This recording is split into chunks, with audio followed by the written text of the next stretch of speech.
Brought to you by Penguin.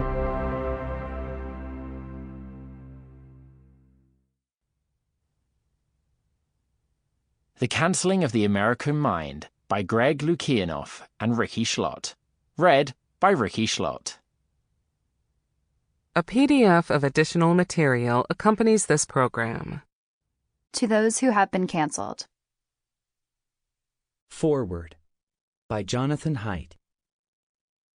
Sometime around 2014, something big changed in American society.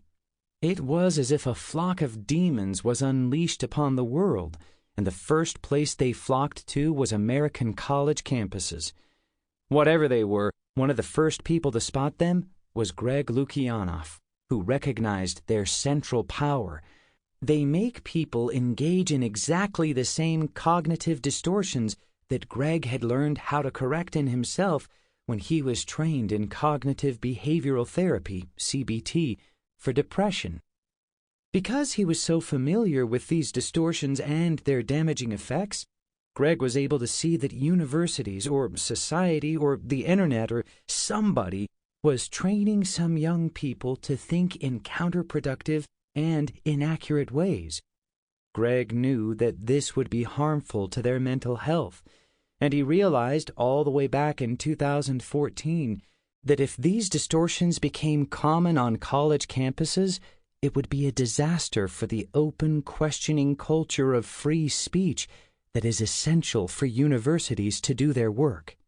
My own reaction when Greg shared his analysis with me in May 2014, this is brilliant. This is right. This explains what I am seeing as a professor at New York University. I suggested to Greg that he write up his idea for publication, and I humbly offered my services as a co-author with a degree in psychology. We wrote an essay for The Atlantic titled The Coddling of the American Mind, which was published in August 2015.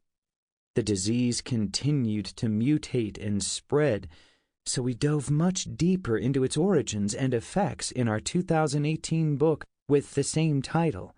Again, you'll read about that in this book, but let me just say this in the foreword. Greg is the sort of principled and empathetic person who can write about politically controversial social trends such as cancel culture in a trustworthy way. He writes from a place of love for liberal democracy and liberal societies, which require strong protections for speech. And he writes with a big heart that feels the pain of those who suffer, whether from mental illness, exclusion, or unjust social punishment. Since writing Coddling together, Greg and I have each taken a piece of the puzzle to explore in a subsequent book. I'm writing a book that takes off from Chapter 7 of Coddling on the mental health crisis that began for Gen Z, those born in and after 1996, at the very moment that the virus was released in the early 2010s. I argue that when teens traded in their flip phones, which were not harmful, for smartphones loaded with social media apps, they rewired childhood, consciousness, activism, politics, and mental health, almost always in ways that were bad for adolescents and bad for liberal democracy. Social media will play a big role in the canceling of the American mind, too.